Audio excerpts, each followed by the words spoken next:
के ऊपर, है ना? नहीं समझे? ठीक है।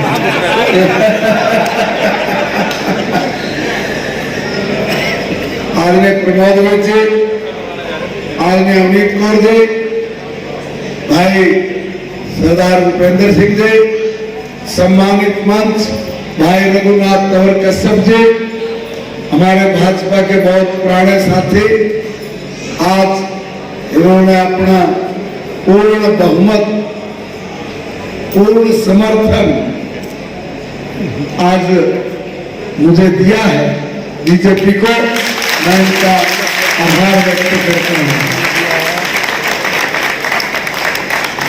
भाई संजय अग्रवाल जी का भी मैं तहे दिल से आभार व्यक्त करता हूं कि भाई साहब आज हमारे परिवार में शामिल होकर आपने इस परिवार का बड़ा मान बढ़ाया है। सामने बैठे मेरे सभी बड़े परिवारजन, मातृशक्ति, नौजवान दोस्तों, भाइयों, मैं तो आप सबके बीच में आप सबका आशीर्वाद मांगने के लिए आया। पहले भी आपने मुझे आशीर्वाद दिए, उस आशीर्वाद को ताकत बना के हरियाणा की विधानसभा से आपका अधिकार आपके पास लेके आया। इस बार फिर आपका आशीर्वाद चाहिए ताकि कुछ काम जो पेंडिंग है उनको भी कर सके और ईमानदारी से आप लोगों की सेवा भी कर सके। 10 साल में कोई एक भी व्यक्ति आपको ऐसा नहीं मिलेगा जो आपको ये कहे कि महिपाल ढांडा ने कहीं कोई भेदभाव किया है, कहीं कोई चोरी की, कोई करप्शन किया है, किसी से गलत शब्द का कोई इस्तेमाल किया है, कोई आया उसका काम नहीं किया, कभी पूछा तक भी हो कि कौन है, कहां से है, क्यों है, ये तक भी नहीं पूछा होगा। अब इतना सारे काम करते हुए आप लोगों के बीच में फिर से आपका सहयोग, प्यार और आशीर्वाद मांगने के लिए आए हैं। भाइयों, यहां पर मैं अगर काम की बात करूं तो ये कहूंगा कि कुछ था ही नहीं, मगर हरियाणा में एक जोरदार चर्चा चलती थी कि हरियाणा नंबर 1। मैंने सुनता हरियाणा की विधानसभा में खड़ा होकर कहा कि हुड्डा साहब, अगर आपका ये हरियाणा नंबर 1 है ना, तो आपके किसी विधायक ने अपनी मां का दूध पिया है तो 1 गिलास पानी का हमारे विधानसभा में पी के दिखा दे, मान जाइए। अरे 3 फीट कीचड़ है, गंदगी है, बदबू है, और तुम कहते हो हरियाणा नंबर 1 है। अगर ऐसा हरियाणा नंबर 1 है तो ऐसे नंबर 1 से तो राम बचाए, हमें नहीं चाहिए। भाइयों, ये चुनाव कोई साधारण चुनाव नहीं है, ये चुनाव गली नली का चुनाव नहीं, ये बहुत महत्वपूर्ण चुनाव है। मगर कांग्रेस के लोग इस चुनाव को डाइवर्ट करके अपनी खाल बचाना चाहते हैं। खाल ये बचाना चाहते हैं कि कोई हमसे पूछ ना ले, कोई ये ना पूछ ले कि विदेश की धरती पर खड़ा होकर भारत को कोसने वाले राहुल गांधी, तुम बताओ किस हैसियत के साथ तुमने ये कहा कि हिंदुस्तान का हिंदू आतंकवादियों से भी खतरनाक है। अगर वो आतंकवादियों से भी खतरनाक है तो फिर आजकल इस खतरनाक आदमी के पास वोट मांगने अपनी ऐसी तैसी करवाने क्यों जा रहे हैं, जरा बताओ जनता। ये आदमी कहीं का नहीं छोड़ेगा इस देश को। 55-60 साल का बचकानी हरकत करने वाला बोलता है कि इस देश में मुसलमान है सुरक्षित। अरे किस मुसलमान भाई ने कहा है सुरक्षित है? दुनिया के सभी देशों में आपस में मारकाट चली हुई है, गृह युद्ध की स्थिति है, सब लोग त्राइमाम हुए पड़े। एक भारत देश ऐसा है जिसमें मुसलमान भारत माता की जय बोल के तिरंगा झंडा लेके खुद भी सुरक्षित है और पूरे देश के साथ आमन चैन के साथ रह रहा है, उसको भी दुनिया में बदनाम कर रहा है, उसको भी दुनिया में बदनाम कर रहा है। अरे गली नली स्कूल कॉलेज हॉस्पिटल ऐसा चीज हमने बना दिए, बच्चे बना देंगे, मगर अगर तुमने समाज का ताना बाना खत्म कर दिया तो फिर बताओ उस ताने बाने को दोबारा जोड़ने के लिए कोई कबीर अभी पैदा हो, ऐसी संभावना नहीं। मगर संघ शक्ति कलयुग है कि इस कलयुग में हम सबका सहयोग, ये संघ हमारा यही परमात्मा का रूप है।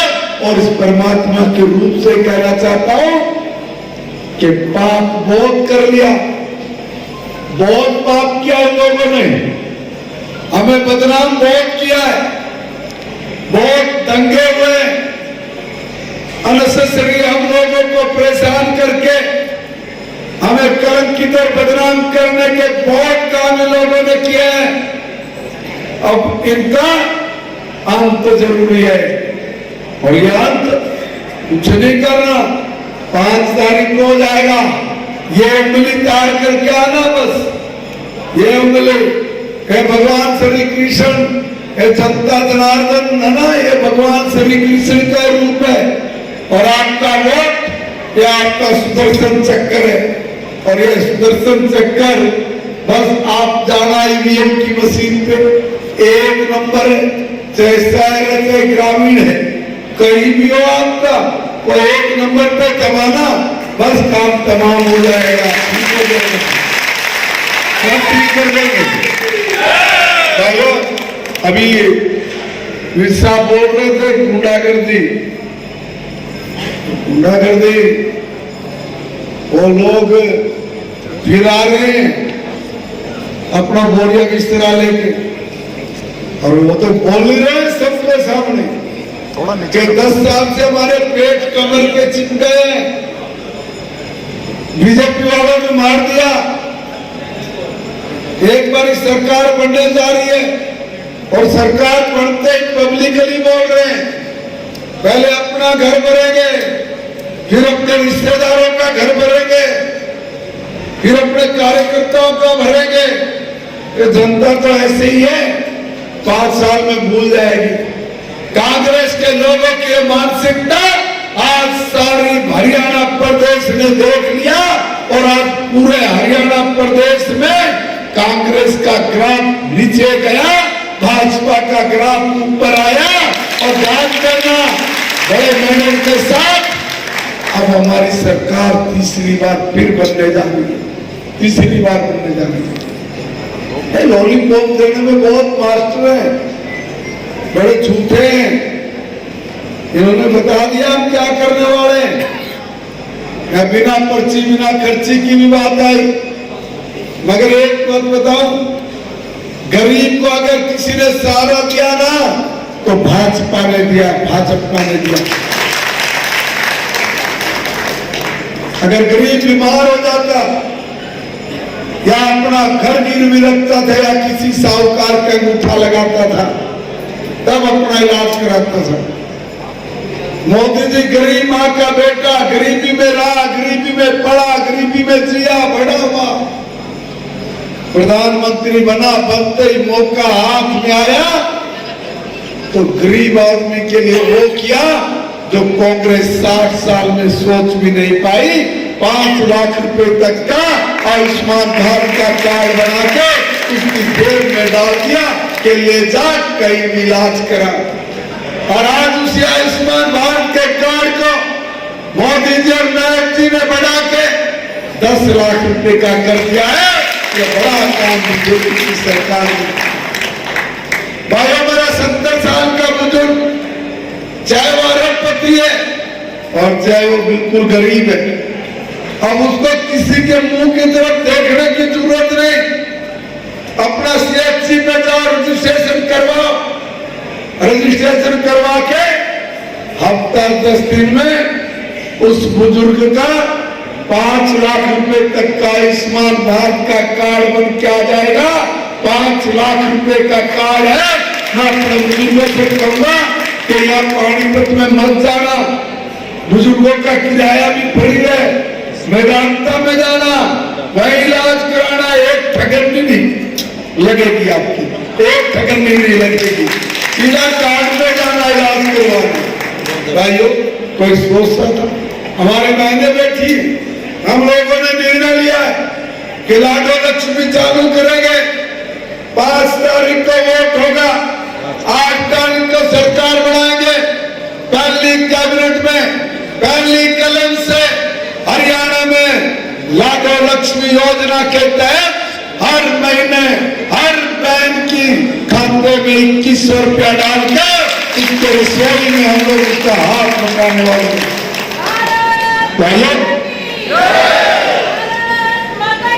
हम लोगों ने निर्णय लिया कि हमने पहले कभी नहीं कहा कि हम लोग हरियाणा प्रदेश में गरीब का मकान बनाकर देंगे, मगर पहली बार माननीय मोदी जी ने कहा कि हरियाणा में पहले 2 साल में ही 5 लाख अपने गरीब भाइयों को पक्का मकान बना कर देंगे।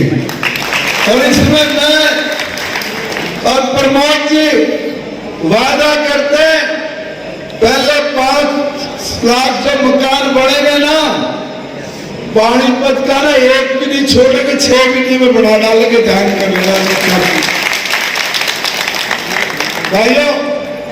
बस मैं एससी और बीसी समाज के लोगों से भी कहना चाहूंगा, एससी समाज के लोगों के कुछ नेता, कुछ चट्टे पट्टे राहुल गांधी के, वो आए थे लोकसभा चुनाव में, बोल गए कि राहुल गांधी ने बोला मोदी आया ना आरक्षण खत्म कर देगा, संविधान बदल देगा।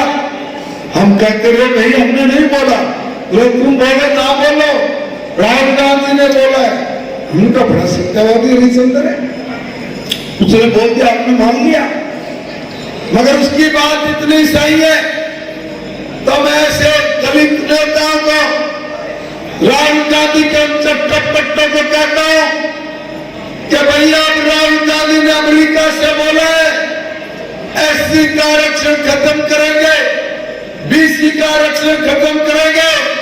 और इसके लिए जब पत्रकारों ने पूछा भूपेंद्र सिंह हुड्डा जी से कि हुड्डा साहब आप राहुल गांधी के बयान पर क्या कहते हो, साफ कहा उन्होंने मुख्यमंत्री बनूंगा, बनते ही एससी का बीसी का आरक्षण खत्म करूंगा। हुड्डा साहब, राहुल गांधी जो मुंगेरी लाल जी को हर रोज आप अपने बेड पर लेकर सोते हैं, 5 तारीख को ये गरीब आदमी है ना, ये कमल पे बटन दबा दबा के तुम्हें छठी का दूध याद दिलाएगा, कहा इसका आरक्षण खत्म करने के लिए। हम लोगों ने कहा है भाजपा आपके साथ खड़ी है। अब मैं तमाम एससी समाज के भाइयों को कहना चाहता हूं, कांग्रेस ने सदा तुम्हारी पीठ में छुरा घोंपा है, मारा है तुम्हें। सबसे पहले बाबा साहब का अपमान किसने किया? कांग्रेस ने। कांग्रेस से बाहर किसी ने निकाला? कांग्रेस ने। मंत्री पद से किसने हटाया? कांग्रेस ने। जब वो चले गए, हम जैसे बच्चे पढ़ते थे कि बाबा साहब की जीवनी कैसे उन्होंने संघर्ष करके अपने लोगों को एक बुरे दौर से निकालने का काम किया। ये कोई पढ़ ना पाए, उस पेज कोई लेसन कोई किसने पढ़वा डाला किताबों में से? कांग्रेस ने। अरे एक नेता बनने चला था हरियाणा में, अशोक तंवर, उसकी गर्दन किसने तोड़ी? कांग्रेस ने। और आज शारदा नाम की वो बहन एक कोने में लगी पड़ी है, किसने लगाया कोने में? कांग्रेस ने।